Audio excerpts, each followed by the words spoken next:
Hello student, আজকের static জিকের একটা অসাধারণ ইম্পর্টেন্ট একটা টপিক নিয়েছে তোমাদের জন্য, শুধুমাত্র তোমাদের জন্য যারা বিশেষ করে সেন্ট্রাল এক্সাম দিচ্ছ, মানে এসএসসি, সেটা সিজিএল, সিএইচএসএল, জিডি, এমটিএস এবং ভাই রেলওয়ের জন্য তো সবাই প্রিপারেশন করছো। তো রেলওয়ের যদি প্রিপারেশন করো, এনটিপিসি আবার নোটিফিকেশন বেরিয়েছে, এই যে টপিকটা পেন্টিং, এখান থেকে প্রশ্ন কিন্তু আসবেই যে কোন রাজ্যে কোন পেন্টিং বিখ্যাত।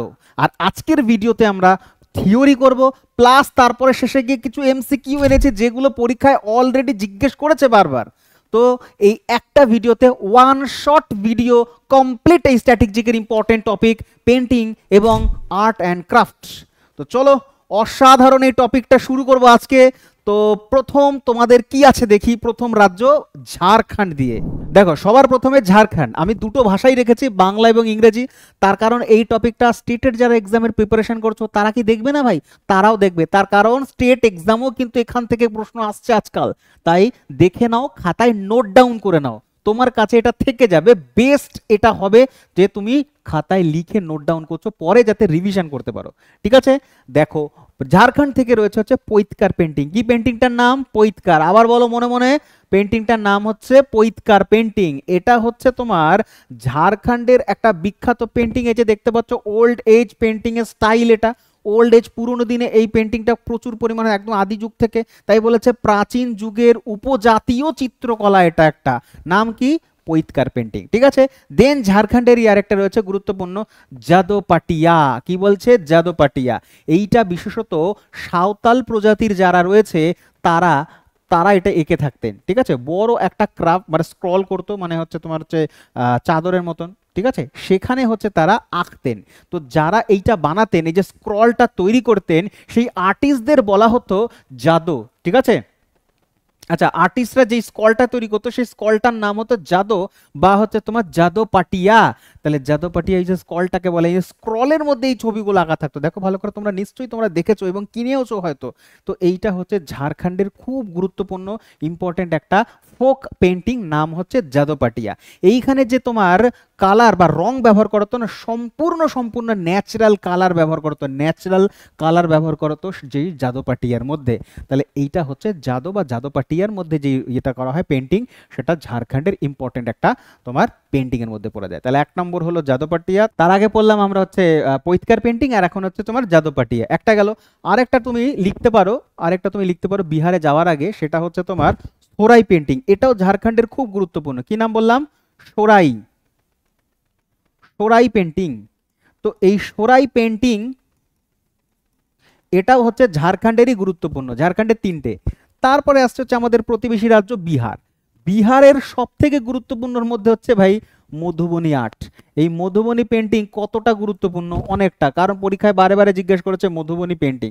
এটা হচ্ছে নর্থ বিহারের, উত্তর বিহার যেটা হচ্ছে নেপাল বর্ডার, ওই অঞ্চলে মিথিলা প্রদেশ। তো এই মিথিলা প্রদেশে, মিথিলা প্রভিন্সে ইম্পর্টেন্ট একটা গ্রাম রয়েছে, গ্রামটার নাম হচ্ছে মধুবনী। ওই মধুবনী গ্রামের মধ্যে যে পেন্টিং হয় সেই পেন্টিংটাকে বলা হয় মধুবনী পেন্টিং।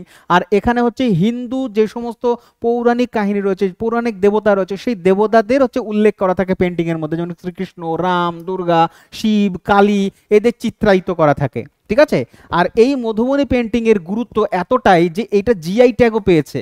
জিআই ট্যাগ পেয়েছে হচ্ছে 2007 সালে জিআই ট্যাগ পেয়েছে। ঠিক আছে, এবং এই মধুবনী পেন্টিংটা মূলত নারীরা করে থাকতো, নারীরা এঁকে থাকতো সেই জায়গার, মিথিলা প্রদেশের মেয়েরা করতো। এবং একজন হচ্ছে বিখ্যাত আর্টিস্ট রয়েছে, চিত্রশিল্পী রয়েছে, তার নাম হচ্ছে সীতা দেবী। কি নাম বলছি আমি? সীতা দেবী। তো সীতা দেবী পরবর্তীকালে তোমার পদ্ম পুরস্কারও পেয়েছেন সীতা দেবী। তো তিনি হচ্ছেন একজন গুরুত্বপূর্ণ ইম্পর্টেন্ট মধুবনী আর্টিস্ট। ঠিক আছে, চলো তারপরে কি আছে দেখি বিহারের। এই যে দেখো পেন্টিংটা, এই দেখো শ্রীকৃষ্ণ এবং রাধা, তাহলে ভারতীয় পুরাণ চরিত্র দেবতাদের চিত্রায়িত করা থাকে। তো এই স্টাইলে তোমার মধুবনী আঁকা থাকে বিহার। ওকে, চলো বিহারেরই মঞ্জুষা আর্ট। এই যে মঞ্জুষা আর্ট, এই যে মঞ্জুষা আর্টের ছবি, এটা হচ্ছে মঞ্জুষা আর্ট। ভীষণ ইম্পর্টেন্ট মঞ্জুষা আর্ট, তার কারণ পরীক্ষা জিজ্ঞেস করেছে অলরেডি। এই যে মঞ্জুষা আর্ট, এটা হচ্ছে আমাদের যে লোককথা মনসা মঙ্গলের যে কাহিনী বেহুলা এবং লক্ষিন্দর, সেই বেহুলা লক্ষিন্দরের কাহিনী এখানে চিত্রায়িত হয়, বা সেই কাহিনীকে ঘিরেই হচ্ছে এই পেন্টিং।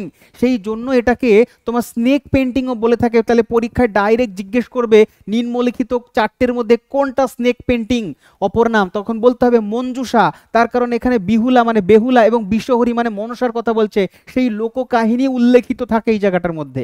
ঠিক আছে, তো মনে রাখবে মঞ্জুষা পেন্টিং বিহার। তারপরে হচ্ছে পাটনা কলম। দেখো পাটনা যেই শুনে যাবে বলে দেবে, তার মানে এটা নিশ্চয়ই বিহারেই হবে। তখন জিজ্ঞেস করে পরীক্ষায় পাটনা কলম কোথায়, এটাকে জিজ্ঞেস করবে, তুমি তো বলেই দেবে বিহার। তখন তোমাকে জিজ্ঞেস করবে পাটনা কলম হচ্ছে কি নিম্নলিখিত। এটা একটা তোমার হচ্ছে কিসের মধ্যে পড়ে, ফোক ডান্সের মধ্যে পড়ে, ফোক সং এর মধ্যে পড়ে, পেন্টিং এর মধ্যে পড়ে। তুমি তখন বলবে পাটনা কলম। কলম মানে হচ্ছে তো এটা পেন্টিং, পাটনা কলমের পেন্টিং। দেখতে পাচ্ছ এই যে পাটনা কলম, এটা একটা মিনিয়েচার পেন্টিং। ঠিক আছে, মিনিয়েচার মানে কি? মিনিয়েচার মানে হচ্ছে ছোট জায়গায় আঁকে যে পেন্টিং, সেটাকে বলা হয় মিনিয়েচার পেন্টিং। ঠিক আছে, তো পাটনা কলম একটা আর্টের। তারপর হচ্ছে তিকুলি আর্ট। কি নাম বলছি? তিকুলি আর্ট। এই যে তিকুলি আর্ট, এটা হচ্ছে টিকুলি।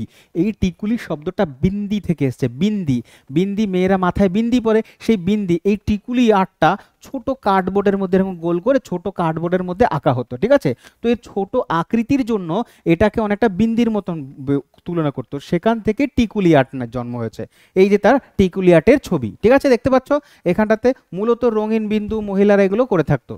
দেন আমরা দেখবো হচ্ছে মধ্যপ্রদেশ। দেখো মধ্যপ্রদেশের রয়েছে হচ্ছে বাঘ কেভ পেন্টিং। ঠিক আছে, এইবার হচ্ছে কেভ। কেভ মানে হচ্ছে প্রাচীন ভারতে অনেকগুলো কেভ রয়েছে, যেমন হচ্ছে ইলোরা কেভ, অজন্তা কেভ, বাঘ কেভ, তারপর হচ্ছে তোমার যোগীমারা কেভ। এই যে কেভগুলো রয়েছে, রাবণ ছায়া কেভ, একগুলো হচ্ছে তোমার গুহা রয়েছে। এই গুহার যে পাথরের দেওয়াল রয়েছে, এই দেওয়ালের মধ্যে প্রাচীনের রং ব্যবহার করে বড় বড় তোমার মুরাল পেন্টিং আঁকা হতো। বড় কি করা হতো? Mural painting. মুরাল পেন্টিং কি? যেটা হচ্ছে তোমার বিশাল বড় দেওয়ালে বিশাল বড় ছবি আঁকা, সেগুলোকে মুরাল পেন্টিং বলে। তো ভারতের প্রত্যেক কটা, বিশেষত যেই সমস্ত কেভগুলোতে মুরাল পেন্টিং পাওয়া গেছে, তার মধ্যে আরেকটা ইম্পর্টেন্ট হচ্ছে তোমার যোগীমারা কেভ। যোগীমারা কেভ হচ্ছে তোমার সরি, এটা আরেকটা হচ্ছে তোমার বাঘ কেভ। বাঘ কেভ হচ্ছে তোমার মধ্যপ্রদেশে পড়ে। কোন মধ্যপ্রদেশে? মধ্যপ্রদেশের যদি ম্যাপটা ভালো করে দেখো, পশ্চিম দক্ষিণ পশ্চিম দিকে মহারাষ্ট্রের আশেপাশে, মহারাষ্ট্রের সীমানার কাছে বাঘ কেভ অবস্থিত। আর এই কেভের হচ্ছে তোমার 4 নম্বর যে গুহাটা রয়েছে, সেখানে হচ্ছে কিছু পেন্টিং পাওয়া যায়। আর এই পেন্টিংটা হচ্ছে বিশেষত প্রধানত কি ছবি দেখে কি মনে হচ্ছে? গৌতম বুদ্ধ বলে মনে হচ্ছে। তো তো বৌদ্ধিস্ট ধর্মের সাথে কানেক্টেড ছবি পাওয়া যায় এখানটাতে। তো বাঘ কেভ আমাদের প্রাচীন ভারতের পেন্টিং এর একটা উল্লেখযোগ্য নিদর্শন। পরীক্ষায় যখনই জিজ্ঞেস করবে বাঘ কেভ, তাহলে বলবে মধ্যপ্রদেশ। কিভাবে মনে রাখবো? দেখো বাঘ মানে টাইগার কোথায় বেশি পাওয়া যায় তুমি জানো? যদি মধ্যপ্রদেশে টাইগার বেশি পাওয়া যায়, কুনো ন্যাশনাল পার্ক, তারপর হচ্ছে তোমার যতগুলো ন্যাশনাল পার্ক রয়েছে, বাঘ পাওয়া যেত। তো সেখান থেকে বাঘ কেভ কোথায় থাকতে পারে? মধ্যপ্রদেশে থাকতে পারবে। আর এই মধ্যপ্রদেশে যে বাঘ কেভের যে পেন্টিং, সেটা হচ্ছে বৌদ্ধিস্ট ধর্মের জাতকের কাহিনীর সাথে সম্পর্কিত। জাতকের কাহিনী, তাহলে বাঘ কেভ হচ্ছে রিলেটেড টু তোমার হচ্ছে কি না জাতকের কাহিনী বৌদ্ধিস্ট ধর্মের সাথে। এই যে কেভটা, এটারই এক্সটেন্ড হয়ে গিয়ে মহারাষ্ট্রে যখন চলে যায়, তখন সেটাকে আমরা অজন্তা কেভ বলি।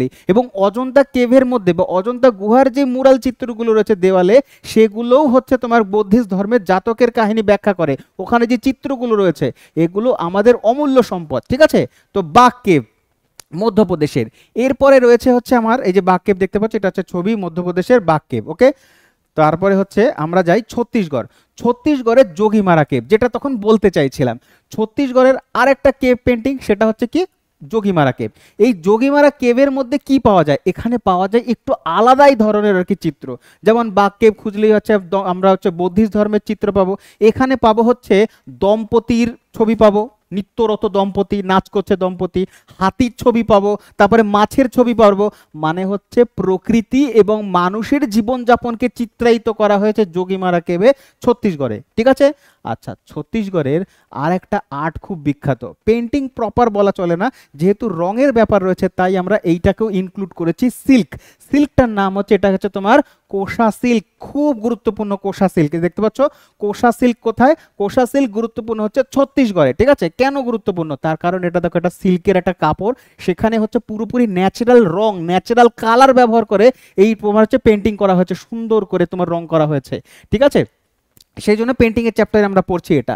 এই যে রঙগুলো, এর স্থায়িত্ব অনেক, একেবারেই ওঠে না যতবারই তুমি ধোও না কেন। আর এই যে টেক্সচার, এর যে সিল্কের যে তোমার হচ্ছে গঠন, এটাও খুব মসৃণ, খুব গুরুত্বপূর্ণ, এটা খুব ইম্পর্টেন্ট, এবং হচ্ছে ভারতের শিল্পের মধ্যে এটাও একটা তোমার হচ্ছে গুরুত্বপূর্ণ একটা অংশীদারিত্ব দাবি করে, যেটা রয়েছে কোথায়? কোষা সিল্ক, ছত্তিশগড়ে। তাহলে যখনই কোষা সিল্কের নাম আসবে তুমি কি বলবে? তুমি বলবে হচ্ছে এটা ছত্তিশগড়, ঠিক আছে?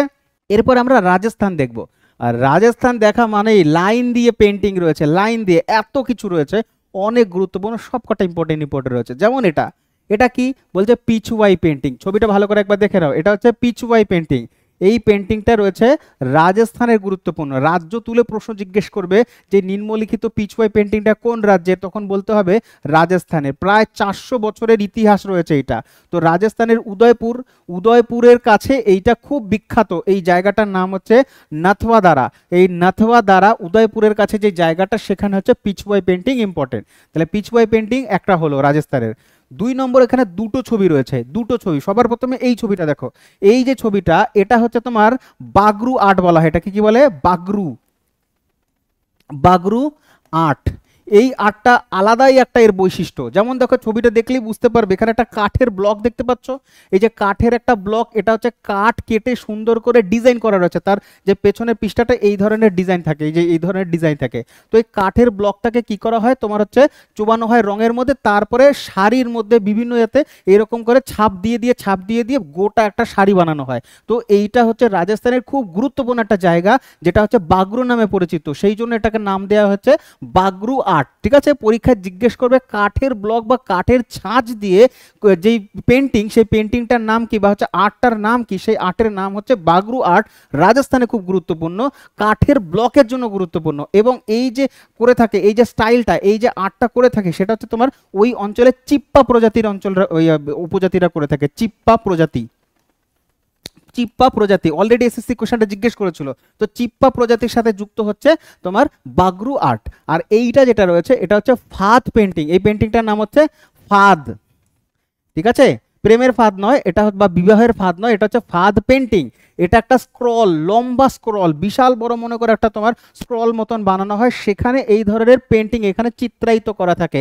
এই যে রং, রং দিয়ে যে সুন্দর সুন্দর করে তুমি চিত্রায়িত করা হয়েছে, ভালো করে যে ছবিগুলো দেখো তাহলে দেখতে পারবে ভারতের রাজ রাজা, তাদের হচ্ছে তোমার যুদ্ধে যাত্রা, তাদের জীবন প্রণালী, এবং ভারতের যে পৌরাণিক কাহিনী, রামায়ণ মহাভারতের, এবং হচ্ছে আমাদের যে দেবদেবীর যে চিত্র, এগুলো হচ্ছে আঁকা থাকে হচ্ছে এই ফাঁদ পেন্টিং এর মধ্যে। এই ফাঁদ পেন্টিং হচ্ছে গুরুত্বপূর্ণ রাজস্থানের। তাহলে একটা হলো পিচওয়াই, তারপরে আমরা পড়লাম বাগরু পেন্টিং, আর একটা হচ্ছে তোমার ফাঁদ পেন্টিং। আর এই ফাঁদ পেন্টিং এর মধ্যে একটা হচ্ছে দেবনারায়ণের ফাঁদ। কি বললাম? দেবনারায়ণ, মনে রাখবে, দেব নারায়ণের ফাঁদ। এই ফাঁদটা হচ্ছে তোমার 30 ফিট লম্বা, 30 ফিট লম্বা, এত বড় আর কি তোমার একটা ফাঁদ পেন্টিং, ঠিক আছে? রাজস্থান। তারপরে হচ্ছে কাজালি পেন্টিং, রাজস্থানের আর একটা আইকনিক পেন্টিং, আর একটা আইকনিক। দেখো ভালো করে, কাজালি। কাজালি কথাটা এসছে হচ্ছে কাজল থেকে, কালি থেকে এসছে। এবার যে কালি বা কাজল থেকে এসছে, তাহলে হচ্ছে পরিষ্কার বোঝা যাচ্ছে যে কালি দিয়ে, কালো কালি দিয়ে তৈরি হবে। তাহলে এই যে পেন্টিংটা, এই পেন্টিংটা হচ্ছে সম্পূর্ণ কালো রং দিয়ে ব্যবহার করা হয়, শুধুমাত্র কালো রং ব্যবহার করা হবে, এবং কালো রঙের বিভিন্ন ধরনের শেড ব্যবহার করা হয়, ডিপ, হালকা, লাইট। এই যে তোমার কালো কালি, কোথাও ডিপ ব্যবহার হচ্ছে, কোথাও লাইট ব্যবহার হচ্ছে, এইভাবে করে শুধুমাত্র কালো কালি দিয়ে ব্যবহৃত হয়। এটাকে বলা হয় কাজলি পেন্টিং, রাজস্থানে গুরুত্বপূর্ণ, ঠিক আছে? কাজল থেকে এসছে, হলো। চলো তারপরে কি আছে দেখি। তারপর হচ্ছে গুজরাট, গুজরাটের পিথোরা পেন্টিং। স্টার মার্ক করে রাখো, পরীক্ষা যদি আসে 1 নম্বর, যদি তুমি এটা মার্ক করে রাখো, সঠিক নাম্বার নিয়ে আসতে পারো, তাহলে অবশ্যই এসে আমাকে বলবে যে হ্যাঁ, এটা আমি এখান ভিডিও থেকে আমি পড়েছি, ঠিক আছে? তো পিথোরা পেন্টিং কোথায় গুরুত্বপূর্ণ? রাজস্থানে ইম্পর্টেন্ট, ওকে? আর পিথোরা পেন্টিং হচ্ছে এখানে 7 হর্সের জন্য বিখ্যাত, 7 হর্স। এ দেখো হর্স, তাহলে পরীক্ষা এইভাবে করে জিজ্ঞেস করবে যে নিম্নলিখিত তোমার হচ্ছে ঘোড়ার যে তোমার হচ্ছে সিম্বলাইজ ক্যারেক্টারাইজড যে হচ্ছে তোমার পেন্টিং, এই পেন্টিংটা কি নামে পরিচিত বা কোন রাজ্যে গুরুত্বপূর্ণ? তো ঘোড়া চিত্রায়িত হয়, রথ চিত্রায়িত হয়, সেটা হচ্ছে পিথোরাতে, রাজস্থানের ইম্পর্টেন্ট। এটা একটা উপজাতীয় একটা পেন্টিং, ঠিক আছে। চলো তারপরে মহারাষ্ট্র। মহারাষ্ট্রে যখনই তুমি যাবে সব থেকে গুরুত্বপূর্ণ সেটা হচ্ছে ওরলি পেন্টিং। এই যে ওরলি পেন্টিং, ঠিক আছে, এই ওরলি পেন্টিংয়ে 4 ধরনের চিত্র দেখা যায়, বা সাধারণত ওরলি পেন্টিংয়ে 4 ধরনের কাহিনী চিত্রিত হয় বা ক্যারেক্টারাইজড করা হয়। ক্যারেক্টারগুলো দেখো এই ধরনের হয়, এটা ওরলি পেন্টিংয়ের আলাদাই একটা স্পেশালিটি। এই ধরনের পেন্টিং একেবারে তুমি আলাদা করতে পারবে এক চান্সে আলাদা করতে পারবে। এই দেখো, দেখেছো কেমন হচ্ছে তোমার ত্রিভুজ দিয়ে ব্যবহার হচ্ছে, জ্যামেটিক তোমার হচ্ছে শেপগুলো ব্যবহার করা, রাউন্ড শেপ ত্রিভুজ দিয়ে ব্যবহার করা হয়েছে। তো এই যে স্পেশাল যে ফর্মটা, এই আর্টটা, এটা হচ্ছে তোমার ওরলি পেন্টিং, একদম স্পেশাল, সবার থেকে আলাদা। এটা এক চান্সে তুমি বুঝতে পারবে এটা, ঠিক আছে। তো এটা হচ্ছে ওরলি পেন্টিং, এটা হচ্ছে তোমার মহারাষ্ট্রে বিখ্যাত। আর যে ক্যারেক্টারগুলো বললাম কি কি, হয় গডকে চিত্রায়িত করা হবে, না হলে হচ্ছে সাধারণ মানুষকে চিত্রায়িত করবে, অ্যানিম্যালকে দেখানো হবে। তারপরে আমাদের যে রাইটস অ্যান্ড রিচুয়ালসগুলো রয়েছে, হিন্দু ধর্মের যে তোমার রীতি নীতি আচার অনুষ্ঠান, এগুলো চিত্রায়িত করা হবে। যেমন এখানে হচ্ছে সাধারণ মানুষ, দেখো দুটো মানুষ ঢোল বাজাচ্ছে, তো আমাদের রীতিনীতি ঢোল হচ্ছে আমাদের ধর্মের ইয়ে, তো সেইটা চিত্রায়িত করা হচ্ছে। আর ঢোলের আওয়াজে তাদিং দিতাং করে নাচছে এখানে মেয়েগুলো, তো ঠিক আছে। তো এই যে পেন্টিং এর স্টাইল, এটা হচ্ছে ওরলি পেন্টিং এর বিশ্বাস, মানে ওরলি পেন্টিং এর স্টাইল, এটা হচ্ছে তোমার মহারাষ্ট্রে বিখ্যাত, ঠিক আছে, ওরলি পেন্টিং। এবার মহারাষ্ট্রের হচ্ছে আরেকটা কেভ রয়েছে, আরেকটা কি, দুটো কেভ রয়েছে, একটা হচ্ছে অজন্তা কেভ আর একটা হচ্ছে ইলোরা কেভ। এখন আমরা ইলোরার কথা বলবো। ইলোরা পেন্টিং কথা যখনই মনে আসবে, আমরা সবাই জানি ইলোরা হচ্ছে তোমার তোমার কোথায় অবস্থিত, মহারাষ্ট্রে। তো ইলোরাতে অনেকগুলো গুহা রয়েছে। এবার গুহার মধ্যে দেয়ালের মধ্যে চিত্রায়িত করা হচ্ছে সেই সময়কার, তো ওই মুরাল পেন্টিং যখনই হচ্ছে তোমার তোমার দেওয়ালে চিত্র থাকবে, সেটাকে আমরা মুরাল পেন্টিং বলবো, ঠিক আছে। তো 5খানা এখানে কারভান্স দেখা যায়, 5টা গুহা চিত্র দেখা যায়, যেখানে তো কৈলাস মন্দির যার জন্য গুরুত্বপূর্ণ। আর কৈলাস মন্দির নাম যখনই আসবে, অবশ্যই এটা শিব, আমি আগেও পড়িয়েছি, শিবকে চিত্রায়িত করে। এবং এই যে শিব মন্দিরটা, কৈলাস মন্দিরটা, এটা রাষ্ট্রকূটদের সময়কার, রাষ্ট্রকূট রাজা, ঠিক আছে, রাষ্ট্রকূট রাজারা এটা বানিয়েছিল ইলোরাতে তোমার হচ্ছে তোমার কৈলাস মন্দির। আর এটা একটা মনোলিথ, এটাই আশ্চর্য। এখনকার ইঞ্জিনিয়াররা বা এখন যে সায়েন্স এরা রয়েছে, তারা অবাক হয়ে যায় যে সেই সময় টেকনোলজি ছিল না, সায়েন্সের এমন প্রয়োগ করা হয়েছে যে একটা গোটা পাথর নয়, পাহাড় পাহাড় গোটা একটা পাহাড়, সেই পাহাড়টাকে কাটা হয়েছে, ওই জায়গাটাতে কেটে কেটে সূক্ষ্ম সূক্ষ্ম করে তারপরে এই মন্দিরের স্ট্রাকচার দেওয়া হয়েছে। তাও কি নিচ থেকে নয়, ওপর থেকে, পাহাড়টাকে ওপর থেকে কেটেছে, কাটতে কাটতে কাটতে কাটতে নিচের দিকে এসছে। তাহলে উল্টো হয় আমাদের ক্ষেত্রে, আমরা হচ্ছে ভিত নির্মাণ করি আগে, তারপরে আস্তে আস্তে ওপরে বিল্ডিং নির্মাণ করি। কিন্তু এই ইলোরার যে মন্দিরটা, এই কৈলাসনাথ মন্দির, সেটা হচ্ছে ওপর থেকে কেটে নিচে বানানো হয়েছে। সেই পিলার, সেই থাম তুমি দেখলে বুঝবে না যে এগুলো সত্যি পাথর কেটে বানানো হয়েছে, এমন চিন। সেই দেওয়ালের মধ্যে তোমার হচ্ছে ইলোরা পেন্টিং পাওয়া যাচ্ছে। আর এখানে 3 ধর্মের বৈশিষ্ট্য পাওয়া যায়, কি না, জৈন ধর্মের বৈশিষ্ট্য পাওয়া যাচ্ছে, বৌদ্ধ ধর্মের বৈশিষ্ট্য পাওয়া যাচ্ছে, কি বললাম, বৌদ্ধ ধর্ম ও হচ্ছে হিন্দু, এই 3 ধর্মেরই আর সংমিশ্রণ তুমি এখানে ইলোরাতে গেলে দেখতে পারবে। এই দেখো পেন্টিং, দেখো ভালো করে দেখো, ঠিক আছে। তারপরে দেন হচ্ছে Ajanta cave paintings. Ajanta cave যখনই আসবে, অজন্তা কেভ মহারাষ্ট্রেরই হয়, এটা আমরা জানি ভালো করে। এটা হচ্ছে গুপ্তাদের সময়কার প্রমিনেন্ট, গুপ্তা এবং বকাটক সাতবাহন এদের সময়কার, ঠিক আছে। তো গুপ্তারা হচ্ছে পাথরের মধ্যে এই বানিয়েছিল, এবং এর সব থেকে গুরুত্ব যেটা, সেটা হচ্ছে এইটা হচ্ছে জাতকের কাহিনী পাই আমরা, এখানেও হচ্ছে জাতকের কাহিনী পাই। তারপরে সাধারণত এই ধরনের, যেমন সাধারণ মানুষ, উদ্ভিদ, প্রাণী, সজ্জা, এগুলো চিত্রকর্ম ফুটে ওঠে তোমার অজন্তা পেন্টিংয়ে। তাহলে অজন্তা কোথায়, অজন্তা পেন্টিংও হচ্ছে আমাদের ভারতবর্ষের পেন্টিং, বা হচ্ছে যখনই আমরা চিত্রের কথা বলবো, চিত্রকলার কথা বলবো, তখনই কিন্তু এইগুলো আসবে, এগুলো ভারতের অমূল্য সম্পদ, ঠিক আছে। তো মহারাষ্ট্রে অবস্থিত। এবার আমরা ওড়িশা দেখব। আর ওড়িশা মাথায় আসার সাথে সাথেই আসবে হচ্ছে পট্টচিত্র। এই যে পট্টচিত্র, ভালো করে দেখো, পট্টচিত্র, এই যে পট্টচিত্র, এটাকেই বাংলায় বলা হয় পটচিত্র। তাহলে যেটা আমরা পটচিত্র বলি কলকাতাতে বা বাংলাতে, সেটা হচ্ছে ওড়িশাতে হচ্ছে পট্টচিত্র বলা হয়। দুটো সেম জিনিস, দুটো একই জিনিস, ব্লকের মধ্যে বা কোনো কার্ডবোর্ডের মধ্যে এগুলো স্পট করা হয়, বা হচ্ছে কোনো তোমার কটনের যে তোমার কাপড়, সেই কটনের কাপড়ের ওপরে চিত্র আঁকা হয়, ঠিক আছে, সেটাকে আমরা পট্টচিত্র বলি, মানে ওড়িশাতে পট্টচিত্র, আমরা বলি পটচিত্র।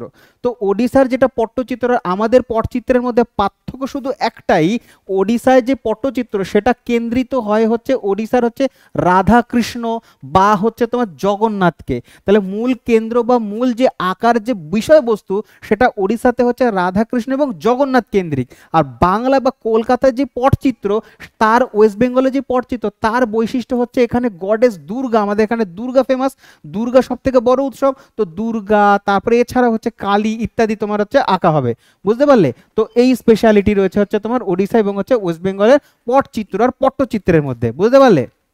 এই যে দেখো ভালো করে জগন্নাথের ছবি, এটা হচ্ছে উড়িষ্যার পট্টচিত্রের নিদর্শন, বুঝতে পারলাম? চলো, তারপরে হচ্ছে রাবণ ছায়া কেভ শেল্টার, যেটা জাস্ট কিছুক্ষণ আগেই তোমাদের বলেছিলাম। ভারতের যে এনশিয়েন্ট ইন্ডিয়াতে প্রচুর এরকম কেভ রয়েছে, যেই কেভের মধ্যে দেয়ালের যে বড় বড় পাথরের দেয়াল, সেই দেয়ালের মধ্যে অনেক এরকম পেন্টিং চিত্রায়িত ছিল, তার মধ্যে একটা হচ্ছে এই রাবণ ছায়া। যোগীমারা পড়িয়েছি, বাঘকে পড়িয়েছি, অজন্তাকে পড়িয়েছি, ইলোরাকে পড়িয়েছি, এবার এটা হচ্ছে তোমার রাবণ ছায়া। পরীক্ষায় প্রশ্ন আসবে রাবণ ছায়া কোথায়, উত্তর দেবে হচ্ছে ওড়িশাতে পড়ে, ওড়িশাতে রাবণ ছায়া, ঠিক আছে। প্রাচীন কালের ফ্রেস্কোর জন্য গুরুত্বপূর্ণ, এখান থেকে এই ভাষাটা দিয়ে জিজ্ঞেস করবে যে নিম্নলিখিত ফ্রেস্কো পেন্টিং এর জন্য গুরুত্বপূর্ণ রাবণ ছায়া। দেখতে পাচ্ছ যে ফ্রেস্কো পেন্টিং, এই যে তুমি বুঝতে পারবে না যে কি ছবি রয়েছে, কিন্তু এত এত পুরনো এটা, সেই সময়কার পেন্টিং এটা। এরপরে আসছে তোমার অন্ধ্রপ্রদেশ। আগে চিত্রটা মন ভরে একবার দেখে নাও, ভালো করে ভিডিওটা পজ করে সুন্দর করে দেখে নাও। দেখো একটা কাপড়, বাস একটা সুন্দর করে একটা তোমার কাপড় রয়েছে, এই কাপড়ের মধ্যে এইটার মধ্যে তোমার আঁকা রয়েছে, এমব্রয়ডারি মতন করা হয়েছে, পেন্টিং করা হয়েছে সুন্দর করে, হাতি, ফুল, পাতা, এগুলো করা হয়েছে। এই যে স্পেশাল ফর্মটা, এটা অন্ধ্রপ্রদেশের বিখ্যাত, এটাকে বলা হয় কলমকারি। এটাকে কি বলা হয়? কলমকারি। তো কলমকারি হচ্ছে অন্ধ্রপ্রদেশের চিত্তুর জেলার শ্রীকালহস্তি নামক একটা জায়গা রয়েছে, শ্রীকলহস্তি।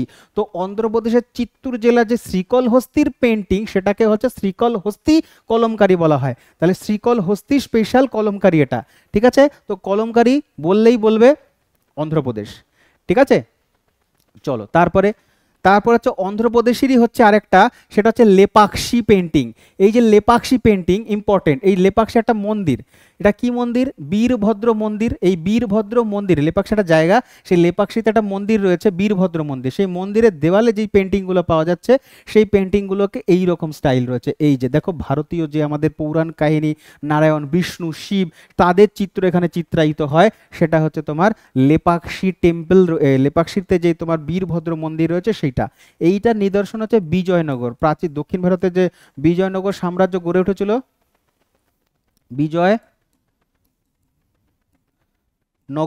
বিজয়নগর সাম্রাজ্যের পেন্টিং এর নিদর্শন এটা, ঠিক আছে। আচ্ছা, নেক্সট আমরা দেখবো হচ্ছে তামিলনাড়ু হচ্ছে তাঞ্জাভুর। আগে পেন্টিংটা ভালো করে দেখো, তার এর স্পেশালিটি বলছি। এগুলো দেখবে আমাদের লোকাল যে মেলাগুলো হয়, সেই মেলাতে এরকম পেন্টিং পাওয়া যাচ্ছে, ছবি পাওয়া যাচ্ছে, কালীর মূর্তি, দুর্গার মূর্তি বা অন্যান্য কোনো দেবতার মূর্তি, সেখানে দেখবে গোল্ডের এরকম হচ্ছে ফয়েল ব্যবহার করা হয়, যেগুলো অলংকার চিত্রায়িত করা হয়, অলংকার। দেখো গোল্ডের এরকম ফয়েল দেয়, কালীর মূর্তি যে তোমার যে চূড়াগুলো বানানো হয় না, সেই চূড়াগুলো যে গোল্ড বানানো বোঝানো হয়, তো সেই রকম স্পেশালিটি রয়েছে এটার মধ্যে। তো এইটা হচ্ছে তোমার তামিলনাড়ুর হচ্ছে তোমার তাঞ্জাভুরে পাওয়া যায়। যেহেতু এই পেন্টিংটা তাঞ্জাভুরে ইম্পর্টেন্ট, সেই জন্য এটাকে বলা হচ্ছে তাঞ্জাভুর পেন্টিং স্টাইল। পরীক্ষায় জিজ্ঞেস করবে তাঞ্জাভুর পেন্টিং স্টাইল মূলত কোনটাকে চিত্রায়িত করে, তো বলবে এটা হচ্ছে শ্রীকৃষ্ণ, বিষ্ণু, কৃষ্ণ ও বিষ্ণু, ঠিক আছে। এ দেখো শ্রীকৃষ্ণ, রাধা কৃষ্ণকে চিত্রায়িত, পরীক্ষায় এসছে সেই জন্য বলে দিলাম। তো তাঞ্জাভুরের পেন্টিং হচ্ছে শ্রীকৃষ্ণ, আর রাজা হচ্ছে মহারাজা সরফোজি দ্বিতীয়, তিনি এটাকে বানিয়েছিলেন, এবং যারা এই পেন্টিংটাকে আঁকতো তাদেরকে বলা হতো হচ্ছে পালাঘাই পাদাম, তাই, ঠিক আছে। তো এরা হচ্ছে ওই সময়কার আর কি একটা পেইন্টার সম্প্রদায় বলতে পারো, চিত্রকর সম্প্রদায়, তারা খুব আর কি তোমার প্রমিনেন্ট বা প্রাধান্য লাভ পেয়েছিল। এবং তারা হচ্ছে যেমন হচ্ছে কৃষ্ণ, তারপরে আমাদের ভগবান রাম, অন্যান্য দেবদেবী, মানে হিন্দু পৌরাণ শাস্ত্রকে এখানে তুলে ধরা হতো, ঠিক আছে। উত্তরপ্রদেশের হচ্ছে চিকনকারি, স্টার দেবে যতগুলো পারবে ততগুলো। দেখো এটা পেন্টিং নয়, এটা হচ্ছে একটা আর্ট ফর্ম। দেখো এটা ভালো করে, চিকনকারি এমব্রয়ডারি আর্ট ফর্ম। এই যে চিকনকারি আর্ট ফর্ম, এইটা হচ্ছে বলা হচ্ছে যে নূরজাহান এটাকে সৃষ্টি করেছিলেন। মুঘল বাদশাহ, তার নাম হচ্ছে জাহাঙ্গীর, তার পত্নী ছিলেন হচ্ছে নূরজাহান। তো সেই নূরজাহান এটা নিজে হাতে সৃষ্টি করেছিলেন, তারপর থেকে এটা ফেমাস হয়ে যায়, তারপর থেকে এটা বিখ্যাত হয়ে যায়। খুব ইম্পর্টেন্ট, নাম হচ্ছে চিকনকারি। তা আবার উত্তরপ্রদেশের কোন শহরে? শহর জিজ্ঞেস করলে বলবে যে এটা লখনৌতে খুব ফেমাস ছিল। কোথায়? না লখনৌতে। ফেমাস ছিল না, এখনো ফেমাস। তো উত্তরপ্রদেশের চিকনকারি। আর কলমকারি যদি জিজ্ঞেস করে, কলমকারি বলবে হচ্ছে অন্ধ্রপ্রদেশে। ঠিক আছে, বেশ। আর লাস্ট হচ্ছে তোমার হচ্ছে ওয়েস্ট বেঙ্গল। ওয়েস্ট বেঙ্গল হচ্ছে কালীঘাটের পেন্টিং। কালীঘাটের মন্দির যখন স্থাপিত হয় কলকাতাতে, তখন আশেপাশের এলাকা থেকে প্রচুর মানুষের ভিড় হতে থাকে ওই জায়গাটাতে, এবং অনেক পেইন্টাররা ওখানে চলে আসে, মানে শিল্পীরা আর কি, চিত্রকর শিল্পীরা চলে আসে।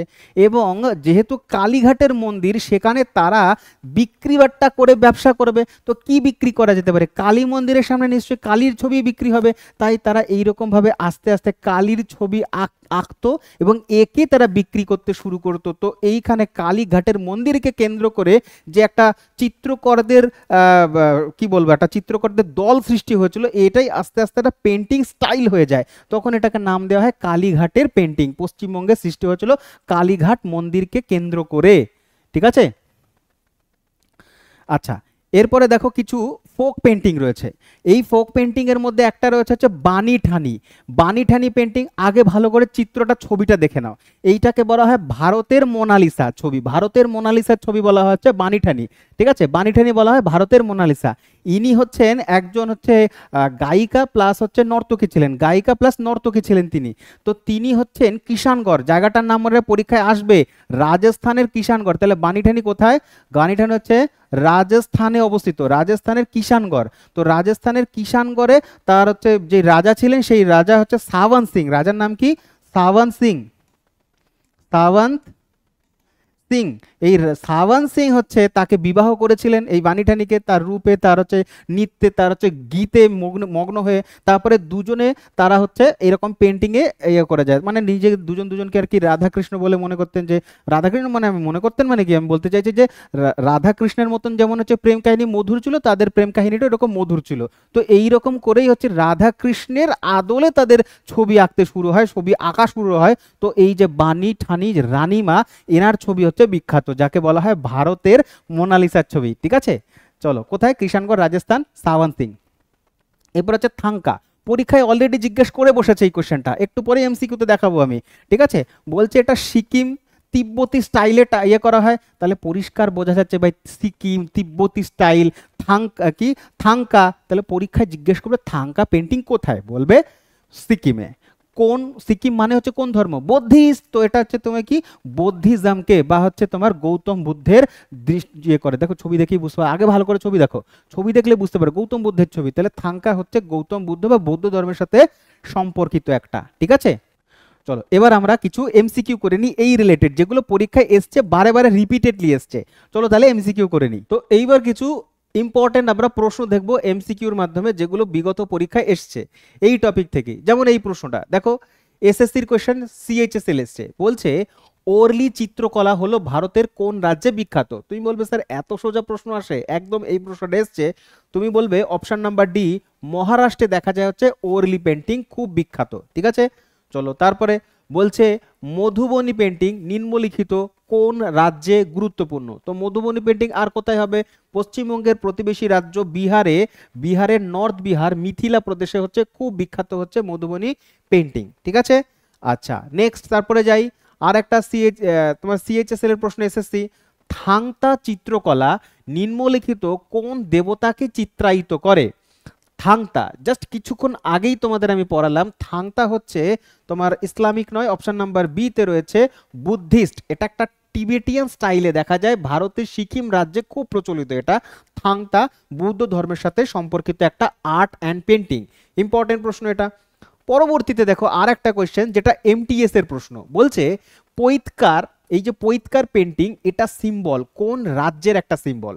কোন রাজ্যের? পৈতকার দেখা যায় অপশন নাম্বার এ তে ঝাড়খণ্ডের, খুব গুরুত্বপূর্ণ হচ্ছে পৈতকার। তাহলে মধুবনী হচ্ছে বিহারের, পৈতকার হচ্ছে ঝাড়খণ্ডের। ঠিক আছে, আচ্ছা চলো তার পরবর্তীতে দেখি, এটাও একটা এমটিএস এর প্রশ্ন। এমটিএস এর কোশ্চেন জিজ্ঞেস করছে কাজলি পেন্টিং, এই পেন্টিংটা ব্রাশ ব্যবহার করা হয় না, এটার একটা স্পেশালিটি। তো ব্রাশ ব্যবহার করা হয় না, এই পেন্টিংটা কোথায় অবস্থিত, মানে কোথায় দেখা যায়? অপশন নাম্বার ডি, রাজস্থানের হচ্ছে কাজলি পেন্টিং, খুব বিখ্যাত। ঠিক আছে, চলো তারপরে আগাই। 6 নম্বর প্রশ্ন বলছে যাদবপাটিয়া। যাদবপাটিয়া বলছে রাজ্যটা উল্লেখই করে দিয়েছে ঝাড়খণ্ড রাজ্যে খুব বেশি জনপ্রিয়। ঠিক আছে, তো এটা কি জিনিস? এটা হচ্ছে, যেহেতু আমরা পেন্টিং পড়ছি, অপশন নাম্বার সি তে রয়েছে পেন্টিং, তো পেন্টিংই হবে। সিজিএল এর প্রশ্ন এটা। তো বিভিন্ন রকমের টেস্টের কোয়েশ্চেন, বিভিন্ন রকমের ভ্যারাইটির এক্সামের প্রশ্ন নিয়ে এসেছি আমি তোমাদের জন্য। এরপর আছে কোয়েশ্চেন নাম্বার 7। কোয়েশ্চেন নাম্বার 7 বলছে তিরুবারুর বা হচ্ছে অজন্তা মন্দিরের দেওয়ালে বেশ কিছু চিত্র পাওয়া যায়, তো এই চিত্রকর্মটা নিম্নলিখিত কিসের এক্সাম্পল? দেখো এই কোয়েশ্চেনটা কিন্তু এসএসসি নয়, এই প্রশ্নটা হচ্ছে রেলওয়ে এনটিপিসি তে। যদি এনটিপিসি তে আসতে পারে তাহলে গ্রুপ ডি তেও আসতে পারে ভাই। ঠিক আছে, তো এটা রাজস্থানী, মধুবনী, মুঘল আর্ট, নাকি তুমি অপশন নাম্বার ডি টিক করবে মুরাল আর্ট। মুরাল পেন্টিং এর নিদর্শন হচ্ছে অজন্তার দেওয়ালে যে গুহা চিত্রগুলো রয়েছে সেগুলো। ঠিক আছে, আচ্ছা তারপরে পরবর্তীতে যদি যাই তাহলে এনটিপিসির প্রশ্ন এটাও, পাটনা কলম, এটা একজন তো নয়, এটা একটি, কি হবে? এটা হচ্ছে স্টাইল অফ পেন্টিং, পড়ছি পেন্টিং, তো অপশন নাম্বার এ পেন্টিং হবে। আমি জাস্ট কিছুক্ষণ আগেই তো বললাম বিহারের মধ্যে গুরুত্বপূর্ণ মধুবনী এবং হচ্ছে পাটনা কলম। ঠিক আছে, গুরুত্বপূর্ণ। দেন তারপরে পরবর্তী প্রশ্ন, এনটিপিসির প্রশ্ন বলছে বাড়ির সামনে মেঝে সাজানোর জন্য কোন ধরনের শিল্প ব্যবহার করা হয়? তুমি বলবে রঙ্গোলি ব্যবহার করা হয়, কিন্তু অপশনে তো রঙ্গোলি নেই, তখন উত্তর আছে option number D column. Column হচ্ছে রঙ্গোলির মতনই, হচ্ছে বাড়ির মেঝে সাজানোর জন্য ব্যবহৃত হয় কোলাম। এনটিপিসির প্রশ্ন বলছে অজন্তা গুহাগুলির চিত্রকর্মগুলি চিত্রিত করেছে কোন কোন বিষয়টা জানা যায়? তাহলে অজন্তা গুহা, মহারাষ্ট্রের অজন্তা গুহাতে যেই চিত্রগুলো পেন্টিং হয়েছে, মানে হচ্ছে তোমার চিত্রায়িত হয়েছে, সেই পেন্টিংগুলো নির্দেশ করে হচ্ছে জাতক টেলস, কি না গৌতম বুদ্ধের, বৌদ্ধ ধর্মের সাথে যুক্ত জাতক টেলস, তার হচ্ছে বংশবৃত্তান্ত, তার জন্ম ইতিহাস, এগুলো হচ্ছে এখান থেকে পাওয়া যায়, যেটা রয়েছে মহারাষ্ট্রের অজন্তার গুহাতে। ঠিক আছে, তো কোয়েশ্চেন নাম্বার 11 নাম্বার কোয়েশ্চেন জিজ্ঞেস করছে রাজস্থানের কোন সম্প্রদায়, এখানে সম্প্রদায়ের নাম জিজ্ঞেস করছে, যারা 3 শতাব্দী ধরে ব্লক প্রিন্টিং এর সাথে সংযুক্ত, মানে ব্লক প্রিন্টিং করে আসছে, তারা কারা? এনটিপিসি, আরআরবি এনটিপিসির প্রশ্ন এটা। তো সেই সম্প্রদায়ের নাম হচ্ছে বিষ্ণই নয়, অপশন নাম্বার এ তে রয়েছে চিপ্পা সম্প্রদায়ের ব্যক্তি। তারা হচ্ছে 300 বছর থেকে 3 শতাব্দী ধরে তারা এই কাজের সাথে সংযুক্ত রয়েছে। ঠিক আছে, দেন কোয়েশ্চেন নাম্বার 12 বলছে কি, 12 নম্বর কোয়েশ্চেন বলছে যে ভারতের চিত্রকলার ক্ষেত্রে নিচের কোন জোটটি ভুল রয়েছে? এখানে বাঁদিকে রয়েছে পেন্টিং এবং হচ্ছে ডান দিকে রয়েছে তোমার রাজ্যগুলো, তো কোনটা ম্যাচ করছে না বলছে? তো সরা পেন্টিং ওড়িশা, বাঘ পেন্টিং মধ্যপ্রদেশ, বাঘ কেভ রয়েছে সেই কেভ পেন্টিং, ফাত পেন্টিং রাজস্থান, গুলের পেন্টিং হচ্ছে কর্ণাটক নয়, এটা হচ্ছে হিমাচল প্রদেশ হবে। ঠিক আছে, হিমাচল প্রদেশ। ঠিক আছে, এক সেকেন্ড, তো এটা হচ্ছে তোমার হিমাচল প্রদেশ হবে। তো হিমাচল প্রদেশ হচ্ছে গুলের পেন্টিং দেখা যায়, ম্যাচ করেনি হচ্ছে কর্ণাটকের সাথে, অপশন নাম্বার ডি। তার পরবর্তী প্রশ্ন পট্টচিত্র, এটা কোন রাজ্যে যায়? পট্টচিত্র ওড়িশাতে। যদি পট্টচিত্র ওয়েস্ট বেঙ্গল বলতো তাহলে হচ্ছে পট হতো, ওয়েস্ট বেঙ্গলে যেটা বলি এইটাকে আমরা পটচিত্র বলে থাকি, পটচিত্র। ঠিক আছে, আর এই পটচিত্রকে ওড়িশাতে বলা হয় পট্টচিত্র। ঠিক আছে, চলো তারপরে নেক্সট, লোকচিত্রের ক্ষুদ্রাকৃতি শৈলী কোন রাজ্যের সাথে সম্পর্কিত? লোকচিত্রের ক্ষুদ্রাকৃতি যেটা, সেটা হচ্ছে তোমার কোন রাজ্যের সাথে যায়?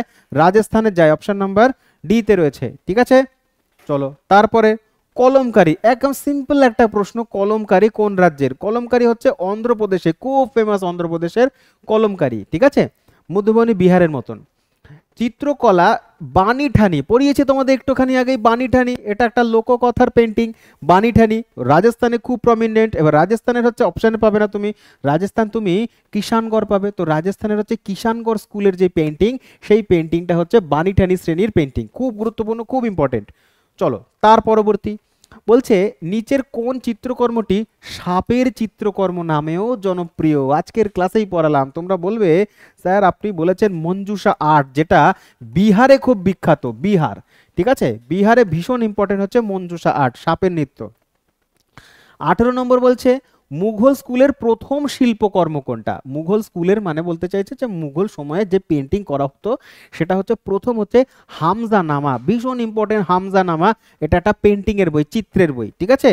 চলো তারপরে বলছে কোন ভারতীয় সূচিকর্ম শৈলী আয়নার কাজের জন্য বিখ্যাত?